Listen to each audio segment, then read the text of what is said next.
ഒരു മാസം മുമ്പ് H1N1 വന്നു.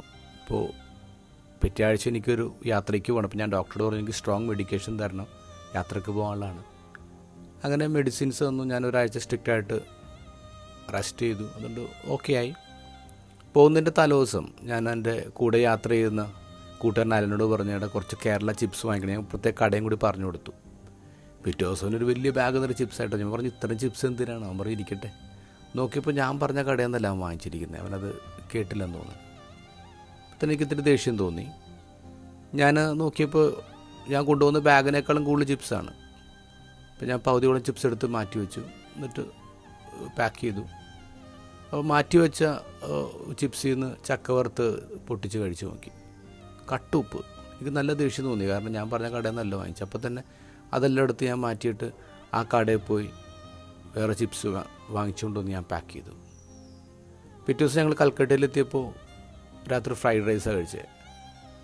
ഞാൻ കഴിച്ചപ്പോൾ അതിന് ഭയങ്കര ഉപ്പ്. അലനാണെങ്കിൽ അതിന് നന്നായി കഴിക്കുന്നുണ്ട്. അപ്പോൾ ഞാൻ പറയാം നിനക്കത് എങ്ങനെ കഴിക്കാൻ പറ്റണം? അവൻ പറഞ്ഞു ഉപ്പുണ്ട്, പക്ഷേ കുഴപ്പമില്ല. പിറ്റേ ദിവസം ഞങ്ങൾ കോൺവെൻറ്റിലെത്തിയപ്പോൾ അവർ നല്ല ബ്രേക്ക്ഫാസ്റ്റ് സ്റ്റൂവും അപ്പമൊക്കെ തന്നെ. സ്റ്റൂവിന് നല്ല ഉപ്പ്. അപ്പോൾ അവർ പറഞ്ഞ് കുഴപ്പം തോന്നണില്ലെന്ന് പറഞ്ഞു. അപ്പോൾ എനിക്ക് സംശയം ഇത് എൻ്റെ കുഴപ്പമാണ്, പനിയൊക്കെ വന്നതല്ല എൻ്റെ കുഴപ്പമാണ്. ഒരാഴ്ച അവിടെ ഉണ്ടായിരുന്നു. അവിടെ നിന്ന് പരിപാടിയൊക്കെ കഴിഞ്ഞ് തിരിച്ച് ഇവിടെ എത്തിയപ്പോൾ ഞാൻ ഫ്രിഡ്ജ് തുറന്ന് ആ ചക്കവറുത്തിൻ്റെ ബാക്കി ഉണ്ടായിരുന്നു, അതെടുത്ത് കഴിച്ചു.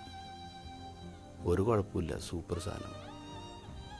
കുഴപ്പം എൻ്റെ ആയിരുന്നു. കുഴപ്പം എൻ്റെ സെൻസ് ഓഫ് ടേസ്റ്റിൻ്റെ ആയിരുന്നു. ഇതൊക്കെ ഹോസ്പിറ്റലിൽ ഈശോ പറയുന്നു നിങ്ങൾ അത്യുന്നതൻ്റെ പുത്രന്മാരെന്ന് അറിയപ്പെടണം, അതിന് കരുണയുള്ളവരായിരിക്കണം. ശരിക്കും ശത്രുക്കൾ, നമ്മൾ അധിക്ഷേപിക്കുന്നവർ, ഉപദ്രവിക്കുന്നവർ, നമ്മുടെ സാധനങ്ങൾ തട്ടിക്കൊണ്ടുപോകുന്നവർ, അങ്ങനെയുള്ളവരുണ്ടോ? അത് ശരിക്കും എൻ്റെ ബാഡ് സെൻസ് ഓഫ് ടേസ്റ്റ് അല്ലേ? അത് ചില ആൾക്കാരോടുള്ള എൻ്റെ രുചിക്കുറവല്ലേ? ഞാൻ അതല്ലേ കറക്റ്റ് ചെയ്യേണ്ടത്?